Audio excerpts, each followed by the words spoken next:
Alright, so we're here at turn 1. As you can see here, we have the board ready. Before we jump into doing stuff there, though, we're going to go back to the app. And there are some things we can show you now that we weren't able to show you before. There are some buttons down here. See this book? This will show you things that... it's your options menu. So you can resume scenario, end game. You can show your message log, which will show you all the things that have been displayed so far. Set fire. So if you want to set fire to a room, so that the game knows how to spread that fire. When an investigator is eliminated, you click that, and then you can save and quit. So if you need to pause your game in the middle, you can save it and come back to it later. Then this is your, they call it the monster drawer. When there are monsters on the table, they'll show up here for you to be able to manipulate. And then this is your object store. So if you have something that you can use, it'll show up in here. Alright. So now, we are going to play the first turn of the game. Now, in a turn, a character gets 2 actions. You can move, explore, search, trade, interact, take component actions, take attack actions, and that is it. So if you want to trade, you have to be in the same space. Let me see another tile. If you look at this tile, you're going to see that white line in the middle. This white line here. This is one tile, and this tile is separated into 2 spaces. It's 1 room, 2 spaces, 1 tile. If you look at... yeah, I think this will... This is 1 tile divided into 3 spaces. 1, 2, 3. But 2 rooms. So you have Pier 3.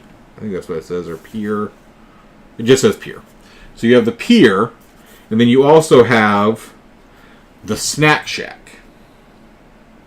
So it gets tricky like that. The important thing to remember is spaces, rooms, and tiles. Alright, so my character, we heard the ruckus from over here. And since my character is kind of the bruiser, I'm going to take an explore action. So I'm going to come over here and I'm going to explore that token. So what you do, you go into the app, and because I'm going to explore that token, you click on it. A ruckus can be heard on the other side of this door. Shouting, the crash of pots and pans. Is that hissing? Now you have to decide, do you want to explore? This little symbol means you're going to use up one of your actions to do this, whatever this is. Since I do, I'm going to click on explore, and it's going to show us what tile to bring out and how to orient it.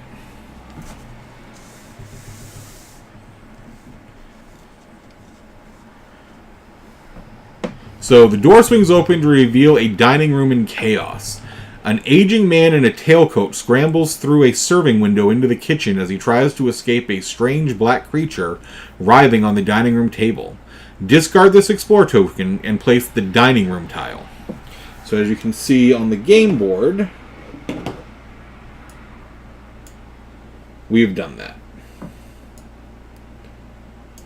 So now back in the app, it's going to tell us how to set up this.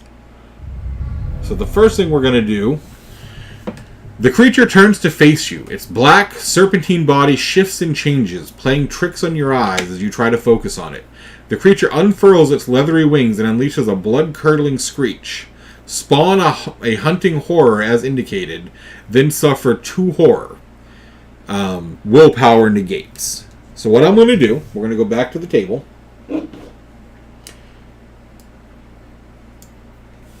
And I'm going to look at my character card, specifically under willpower. So for me, that's 4. So I'm going to take 4 dice and roll them. I need to get 2 or more successes to fully negate the horror. So I'm going to roll them, and I'm going to get 3 successes. So I don't take any damage. I don't suffer any horror, rather. So back in the app, we're going to continue on. And it says, in the center of the dining table, a carving knife sits embedded in a roast. Place the knife common item as indicated. An investigator pick up an item in his space as part of a trade action. So my wife's looking through the common items for the just the knife, so it'd be under K. And we're going to put that just in the room.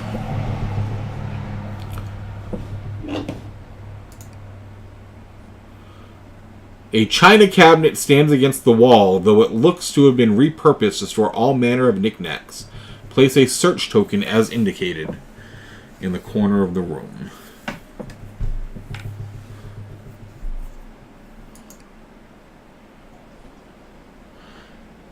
You can see a kitchen through the serving window. Most of the cabinets are ajar due to the food preparations, but one that has been locked shut with a chain catches your attention. Place a search token as indicated. In the kitchen, you can also see that someone has left the refrigerator open.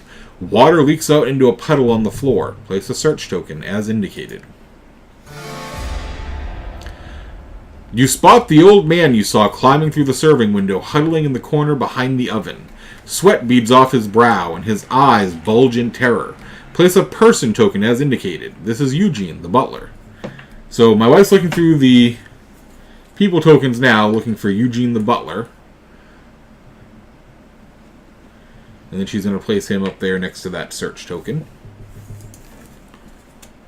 You may move one space into the explored area. And I will do that on camera, because now we can discuss movement. So I can move one space into the exposed area. Remember we discussed that a space is this section here. This white line separates spaces. So I can move one space into here. And now I still have a second action. So what I'm going to do is I'm going to attack the serpent creature. So as we can see on the table here, we put a hunting horror. We put the knife object. We put the search tokens, just like it said in the game. And we put Eugene on the board, just like it said in the game. So right now, our map should be exactly identical to what's in the game here. And now, this isn't like a board game, so there are no figures on the board here. The figures exist in reality. So you just have to kind of work with that. So because I'm going to attack the hunting horror, we call up our monster drawer. And see, there's one hunting horror there. We're going to click on it, and I'm going to attack it. So I'm going to hit the attack button. Now it's going to give me a number of options. I can either attack it with a heavy weapon or attack it unarmed. Because I have a crowbar, I'm going to attack it with a heavy weapon. So you click on attack with heavy weapon. And this is going to be different every time. This is one of the cool things about this. It's very narrative. So it says, you wait for the creature to strike, ready to return the blow at the same moment. Make an agility difficulty 1 check. If you pass, the creature's attack creates an opening and you swing your weapon with all your might. The monster suffers damage equal to the weapon's damage. If you fail, you react a moment too late and suddenly all your focus turns to defending yourself. So the important thing here is agility difficulty 1. That's what this means. The symbol will tell you what attribute to use. And then the number after the semicolon is how many successes you need to get to succeed. So if we come here and look at my character card, next to agility, I have 3. So I'm going to take 3 dice. And it was difficulty 1, so I only need 1 success. Which I will get easily. I get 2 successes, and if both of these had been blank, I could have spent one of my clue tokens to get that success thanks to this die. But I got 2 successes, so it doesn't really matter. So we'll go back to the app. And I did... Oh, we'll show you back on the board, because it says it does damage equal to my crowbar damage. And the crowbar has a damage rating of 2. So I'm going to do 2 damage to the Hunting Horror, which won't be enough to kill it, because I think it has 5 health. But you click 1, 2, and continue. And that's it. So now we can close the monster drawer. I have taken my 2 actions. I explored and I attacked. And that's where we're going to end the video here. When we come back, my wife will take her turn with Sister Mary.